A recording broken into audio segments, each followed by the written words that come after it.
Let us welcome our 8th contestant to the stage, Kumar Tharumalingam.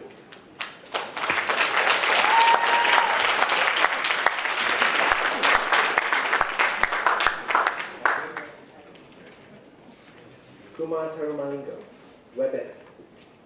Webet beat Kumar Tharumalingam.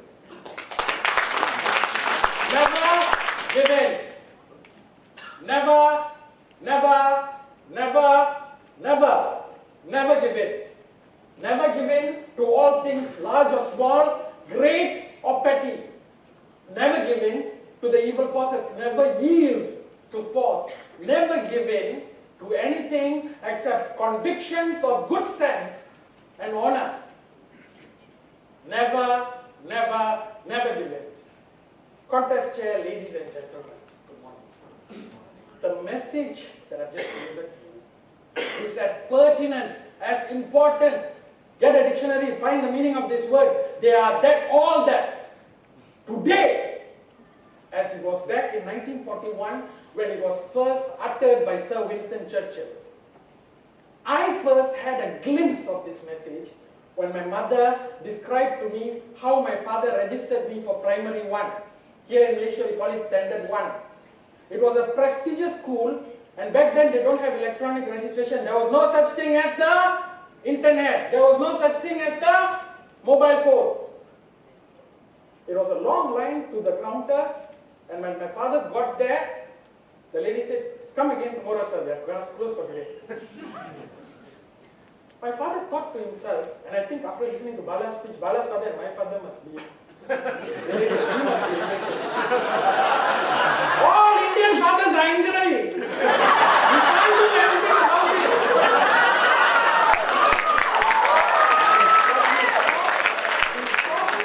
He decided then and there, I'm going to get my son into the school. So he went to his motorbike, C60, took out the raincoat, spread it there, slept in front of the counter next to the train. Slept there until 6:40 the next morning, registered me, and then went home. That was my father. 2 years later, in that same school, I forgot to tell you the name of the school. Sekolah Rendah Kebangsaan Iskandar. Mahathir's father built that school, Iskandar. How good the school, I don't know. Mahathir's father built it. In the same school, I met the most impressive English teacher. Again, look at the dictionary, look at impressive. The most fantastic English teacher in the world. One day she walks in and she says, "Good morning, class. Ducks have webbed feet." One boy, one bold Indian boy, walked from the back, came to the front and said, "Teacher, ducks don't have webbed feet, ducks have webbed feet." I said, "Where's my prop, teacher?" "No, don't worry. I think Sin broke it already." Kumar Tharumalingam, go and stand on the chair. "No, teacher, what I wanted to tell you. Take the chair, go stand outside, hold it on your head." If you let me show you the dictionary, you see that field over there? Take the chair, run with it on your head until I tell you to stop. Fact, ladies and gentlemen, I was a fair baby. My mother has photographs to prove it. What that lady did that day?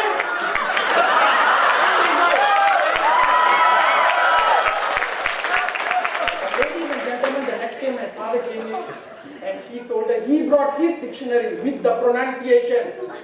Have you ever seen an Indian become Chinese in a split second? Mrs. Murugesan, Chinese. And she agreed with my dad because he said, "I'm not going to make you run around the field, but ducks have webbed feet."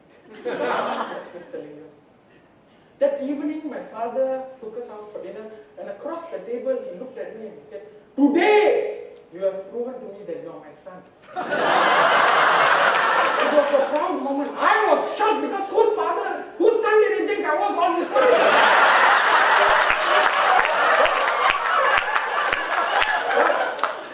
That was not the end of it. It was what I want to share. Yes, you're laughing. But it was the most important lesson, and it still is, that I've ever learned in my life. 20 years later, my sister was studying medicine in Bali, gives me a call, Anne, Indian, please don't disqualify me. Anne,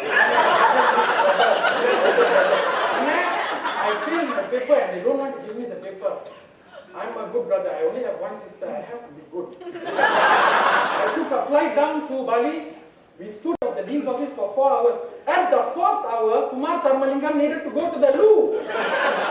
The lecturer escaped. The next morning, we were there again with a big bottle of water. We waited there for 6 hours. This is a true story, ladies and gentlemen.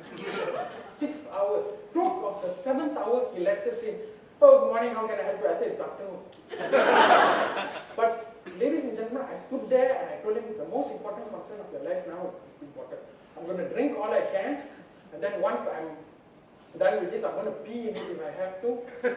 I'm going to sit here and eat cockroaches if I have to. But if I die here, you will contend with my ghost. I need evidence of my sister's failure. I need you to show me proof. Ladies and gentlemen, did you watch Iron Man recently? You know that part where the Mandarin says, you never see it coming. That's how I felt when he said the lecturer lost the paper and we failed my sister. We fought, we got it right. Ladies and gentlemen, why am I here screaming to you? Why am I telling you all this lies? Why are you here? How did I get here? How did a young man by the name of Palniyappa take coconuts from here, go to America, bring world's number 2. You came here to see me, I came here to see him.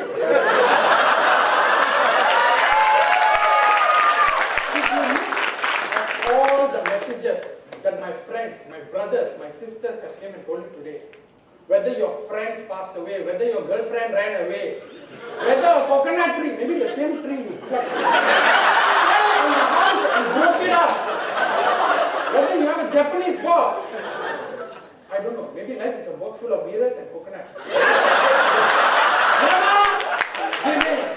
I know all of you very well. There was a time you didn't know how to ride a bicycle. There was a time you didn't know how to write your own name. Jeff, there was a time you didn't know how to swim. I hope you do today. But you learned. You tried again and again and again and again. And one day,